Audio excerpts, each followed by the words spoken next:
लातूरमध्ये नीट प्रकरणी सीबीआयकडून कारवाईला वेग. खासगी क्लास चालकाची 9 तास चौकशी. सीबीआयने महत्त्वाची कागदपत्र घेतली आहेत ताब्यात.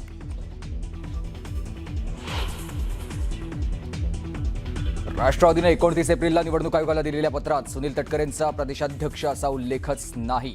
प्रफुल्ल पटेलांच्या नावासमोरही पदाचा उल्लेख नसल्यानं राजकीय वर्तुळात चर्चांना उधाण.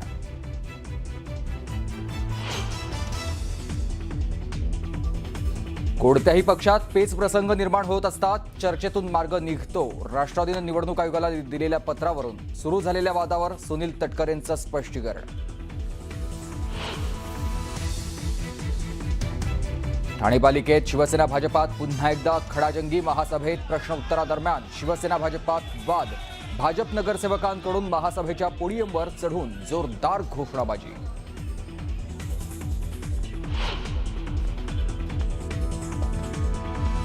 अंतरवली सराटीत मराठा समाजाची आज महत्त्वाची बैठक. बैठकीनंतर मराठा आंदोलनाच्या तारखेची जरांगे करणार घोषणा. सरकारनं सातारा गॅझेट लागू न केल्यानं जरांगे आक्रमक.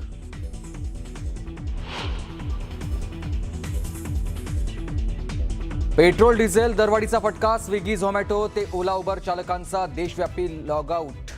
आज 5 तासांसाठी डिलिव्हरी ठप्प.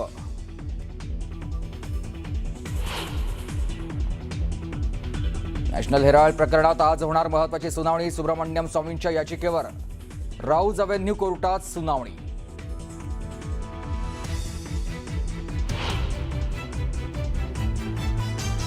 अंदमानात मान्सूनसाठी पोषक वातावरण. काही तासांत अंदमानमध्ये मान्सून येण्याचा अंदाज.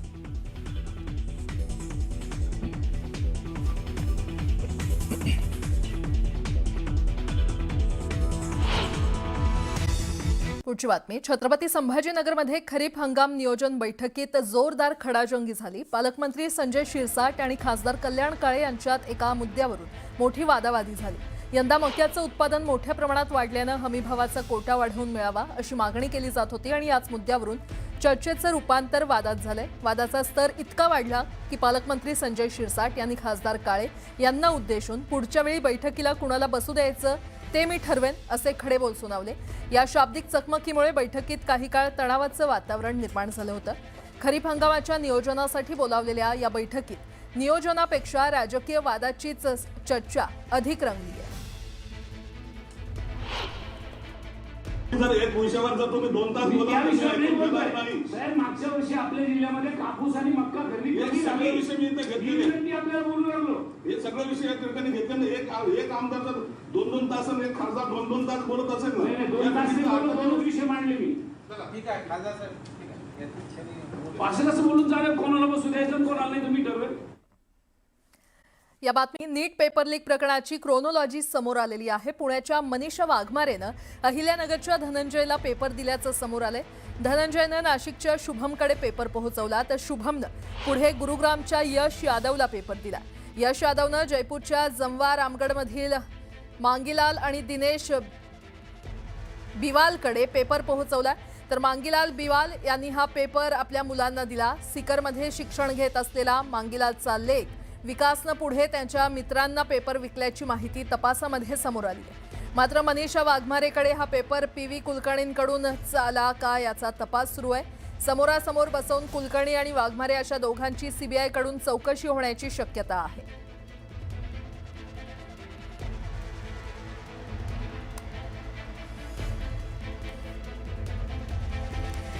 तर नीट पेपर प्रकरणाची ही क्रोनॉलॉजी आता समोर आलेली आहे. कशा पद्धतीनं हे पेपर पुढे पास करण्यात आले किंवा विकण्यात आले ते यातून समोर आलेलं आहे. पुण्याच्या मनीषा वाघमारेनं अहिल्यानगरच्या धनंजयला पेपर दिल्याचं समोर आलंय तर धनंजयनं नाशिकच्या शुभमकडे पेपर पोहोचवला.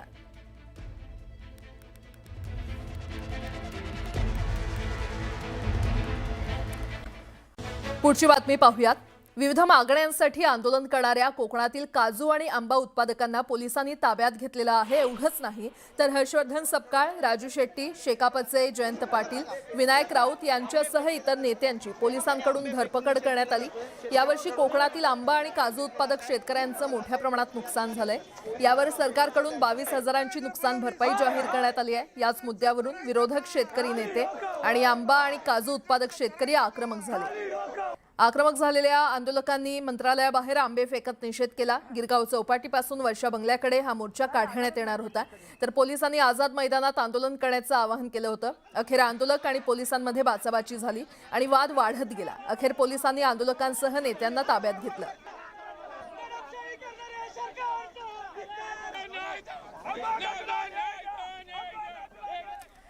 आपल्या विविध मागण्यांसाठी आंदोलन करणाऱ्या कोकणातील काजू आणि आंबा उत्पादकांना पोलिसांनी ताब्यात घेतलंय। यामध्ये शेतकरी संघटनेचे नेते राजू शेट्टी, काँग्रेसचे प्रदेशाध्यक्ष हर्षवर्धन सपकाळ, शेकापचे जयंत पाटील, शिवसेनेचे माजी खासदार विनायक राऊत आणि इतर नेत्यांनाही पोलिसांनी ताब्यात घेतले। त्यामुळे आंदोलन करणारे शेतकरी चांगलेच आक्रमक झाल्याचं दिसून आलं।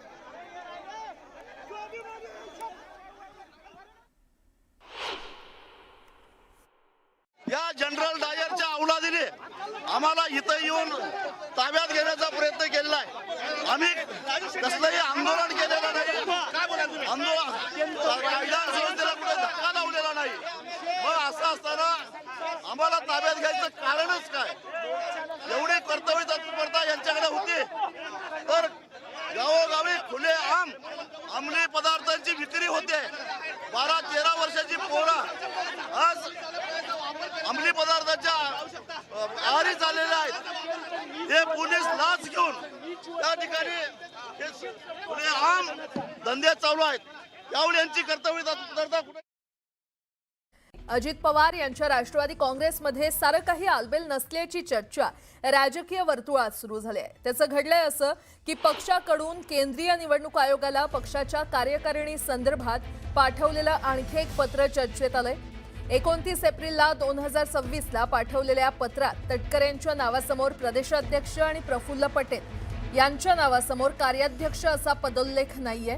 त्याऐवजी दोघांच्या नावासमोर ते सदस्य असलेल्या सभागृहाचे गटनेते असा पदोल्लेख आहे। त्यामुळेच तटकरे आणि पटेल हे प्रदेशाध्यक्ष आणि कार्याध्यक्ष पदावर आहेत की नाही अशी चर्चा रंगली आहे। या चर्चेला कारण म्हणजे याच पत्रात अरुणाचल प्रदेशमधील राष्ट्रवादी काँग्रेस पक्षाचे आमदार असलेले टोको तातुंग यांच्या नावासमोर प्रदेशाध्यक्ष अरुणाचल प्रदेश असा उल्लेख आहे। तर हे पत्र समोर आल्यानंतर राष्ट्रवादीच्या नेत्यांकडून सारवासारव केली जाते।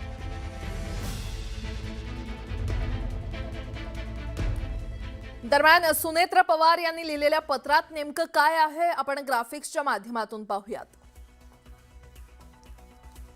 तर सुनेत्र पवार राष्ट्रीय अध्यक्ष असा याच्यामध्ये पदोल्लेख आहे।